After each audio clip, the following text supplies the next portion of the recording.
ዝሙት እኮ ቀላል ኃጢአት አይደለም። ከግርስ ከራስ ያለውን አካል ሁሉ የሚያፈራርስ ህይወትን የሚለውቅ አይምሮን እንደ አረጋዊ መንፈሳዊ ታንቄ ልሙት የሚያሰኝበት ጊዜ አለ ይላል። እንሰግዳለን እኮ እንጾማለን እኮ እንጸልያለን ምጽዋትም እንሰጣለን። ሰው ከሚውልበት እንውላለን። በዓል እናከብራለን። ታቦት ሲወጣም እልል እንላለን። ሰው የሚያደርገውን ሁሉ እንጸድቃለን ብለን እናደርገዋለን።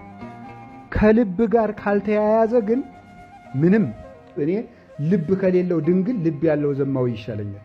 በሰው መታመን ከንቱ ነው። በእግዚአብሔር ኃይል እናደርጋለን። መከራ የሚያጸኑብንን እሱ ያዋርዳቸዋል። አሁንማ ምን ሁሉ ነገር እኮ ምን የቀረን ነገር አለ? እንዲሁ ምኑን እናደርገዋለን አትበሉ።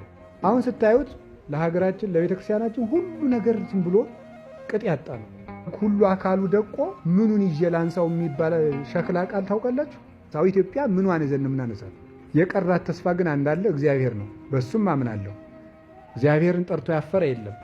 ስለዚህ በተስፋ ልባችሁን ጠብቁ። ሰይጣን መጨረሻ ላይ ብሎ ተስፋችንን የሚነጥቅ የሚታየው ደግሞ ተስፋ አይደለም። የማይታየውን እግዚአብሔርን ተስፋ አድርጉ። ሁሉ ነገር ካለቀ በኋላ መጨረሻ ላይ ምርኩዝ የሚሆነን ተስፋ ነው።